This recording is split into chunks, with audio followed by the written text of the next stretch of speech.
Hello student, I am Dilajit Yadav. Today our topic is temporary milk teeth and permanent teeth. इसमें बता रहा है deciduous teeth commonly known as milk teeth, baby teeth and temporary teeth are the first set of teeth in the growth. आप लोग देखे होंगे कि जब एक बार हमारे दांत टूटते हैं उसके बाद दोबारा जाते हैं, तो जो दांत सबसे पहली बार टूटता है तो उसको हम क्या बोलते हैं, मिल्क टीथ या डेसिडस टीथ। और फिर उसके बाद जो उगते हैं जो आते हैं वो परमानेंट के लिए रहते हैं, इसलिए उनको हम क्या बोलते हैं, permanent teeth. Tongue, the tongue is a muscular organ in the mouth. The tongue is covered with moist pink tissue called mucosa. Tiny bumps called papillae give the tongue its rough texture. कह रहा टंग जो होता है हमारे mouth में muscular organ है जो किससे बना होता है, मस्कुलर से बना होता है। पिंक टिश्यू होते हैं उसमें जिनको हम बोलते हैं म्यूकोसा। क्या बोलते हैं, म्यूकोसा। थाउजेंड ऑफ टेस्ट बर्ड cover the surfaces of the papillae. हमारे जो है जीभ से ही यानी टंग से ही हमको जो है क्या मिलते हैं, उसके सरफेस से ही हमको टेस्ट मिलता है। अगर उसके सरफेस पर कोई चीज़ न जाए तो उसका टेस्ट हमको नहीं मिलता है। नेक्स्ट है ऑसिफोगस यानी food pipe. The oesophagus is also called the gullet और food pipe. It is part of the digestive system which is sometimes called the gastrointestinal tract, GI tract.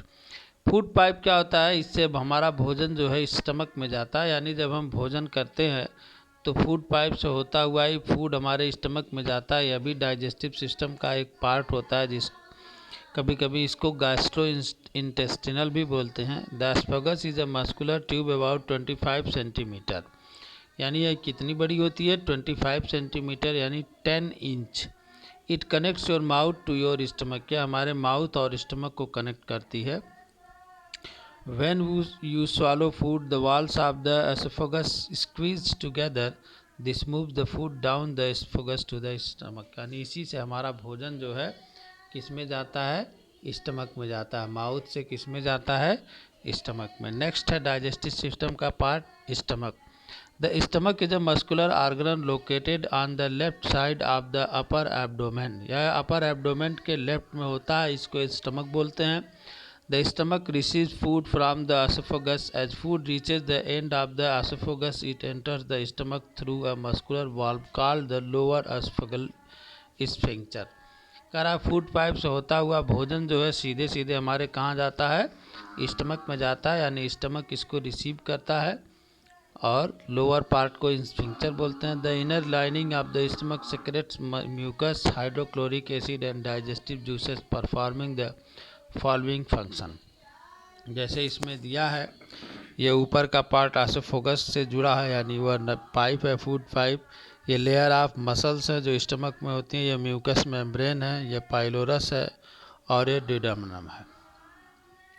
The mucus protects the inner lining of the stomach. The acid kills bacteria which enter along with the food and also makes the medium acidic so that the digestive juices can act.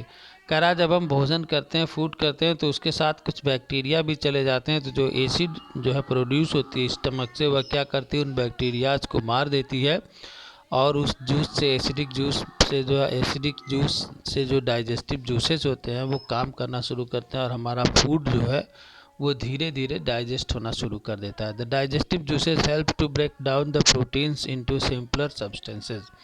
कह रहा जो digestive juice होते हैं वो protein को छोटे छोटे substance में क्या करते हैं, तोड़ देते हैं, जिससे प्रोटीन आसानी से डाइजेस्ट होती है। The partially digested food from the stomach goes into the small intestine. और जिनको हमारा स्टमक जो है बहुत ज़्यादा नहीं तोड़ पाता, थोड़ा बहुत तोड़ता है, वह कहाँ चले जाते हैं, स्मॉल इंटेस्टाइन में। Small intestine. Small intestine a long, narrow, folded or coiled tube extending from the stomach to the large intestine. कह रहा है स्मॉल इंटेस्टाइन पे एक लॉन्ग नैरो फोल्डेड ट्यूब होती है जो स्टमक से लार्ज इंटेस्टाइन को तक जुड़ी रहती है। It is the region where most digestion and absorption of food takes place. इसी में हमारा ज़्यादा से ज़्यादा फूड जो है क्या होता है, डाइजेस्ट होता है और एब्जॉर्ब होता है।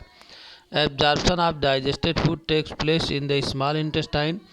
The absorbed food is passed into the blood system through which the nutrients react all parts of the body. Digestion in small intestine is carried out with the help of secretion from the liver and pancreas. Liver क्या होता है? The liver is a large meaty organ that sits on the right side of the belly. ये हमारी belly के right side में स्थित होता है, हमारे पेट में, स्टमक में. It is the largest gland in the body. यह हमारी body की सबसे बड़ी largest gland होती है. It secretes bile juice which helps in the digestion of fats. यह बाइल जूस प्रोड्यूस करता है जो हमारे फैट को बर्न करती है यानी डाइजेस्ट करती है. Bile juice is stored in a sac called the gall bladder. Pancreas. This gland is located below the stomach. The pancreatic juice acts on protein, starch and fats and changes them into simple form. कह रहा है pancreas juice जो होता है वो protein पर, starch पर, fat पर एक्टिव होता है और उनको छोटे छोटे टुकड़ों में बांट देता है यानी सिंपल फॉर्म में कन्वर्ट कर देता है. Proteins are converted into amino acids. Protein का जो सिंपलेस्ट फॉर्म होता है उसको बोलते हैं amino acid. Starch are converted into simple sugar such as glucose. और स्टार्च को वह उसके सिंपल फॉर्म यानी ग्लूकोज में कन्वर्ट कर देता है. Fats are converted into fatty acid and glycerol. और फैट को वह फैटी एसिड और ग्लिसरॉल में कन्वर्ट कर देता है. As a result of digestion in the small intestine all components of food are broken down into simpler form. यानी small intestine में जितना भी फूड गया रहता है वह अपने अपने सिंपलर फॉर्म में ब्रेक हो जाता है यानी टूट जाता है जिससे वह आसानी से क्या होता है डाइजेस्ट हो जाता है. Absorption in small intestine. The inner wall of the small intestine has a number of finger-like outgrowth called villi. The villi increase the surface area for absorption of the digested food. करा जो villi होता है वह जब digested food को absorb करता है तो उसका surface area increase हो जाता है, बढ़ जाता है. The villi have a network of very fine blood vessels. The blood substance are absorbed by the villi and then transported through the blood vessels to different organs of the body. और यह villi जो होती है blood vessel से जुड़ी रहती है जिससे हमारी पूरी body में blood क्या करता है, पहुंचता है, जाता रहता है. The absorb food is incorporated into cell components. The undigested and unabsorb food enters the large intestine. अब यहाँ पर स्मॉल इंटेस्टाइन में भी जो फूड नहीं पचता है, डाइजेस्ट नहीं होता है, वो फिर कहाँ जाता है, लार्ज इंटेस्टाइन में जाता है. और लार्ज इंटेस्टाइन क्या करती है, द लार्ज बावेल, इसको लार्ज बावेल के नाम से भी जानते हैं, is the last part of the gastrointestinal tract and of the digestive system in vertebrates. और लार्ज इंटेस्टाइन लास्ट पार्ट होता है डाइजेस्टिव सिस्टम का. Water is absorbed here and the remaining waste material is stored as faeces before being removed by defecation. करा यहाँ पर water absorb कर लिया जाता है और बाकी हुई चीज़ें जो है क्या होती हैं, इजेशन हो जाती हैं. Rectum. The rectum is a chamber that begins at the end of the large intestine immediately following the sigmoid colon and ends at the anus. Undigested waste stored as semi-solid feces. Nutrition in grass-eating animals. Grass enriched in a specific carbohydrate called cellulose. Human and many other animals cannot digest cellulose. The grass-eating animals have a unique method of digestive cellulose. You must have noticed that grass-eating animals continuously chewing their food even when they are not eating. They have a special part in their stomach called the rumen. कह रहा है कि जो grass होता है, grass में cellulose मिलता है और सभी एनिमल सेलुलोज को डाइजेस्ट नहीं कर पाते हैं, तो उनको डाइजेस्ट करने के लिए जो एनिमल्स होते हैं, जानवर होते हैं, उनमें एक अलग सा पार्ट होता है जिसको बोलते हैं रूमेन, बोलते हैं रूमेन.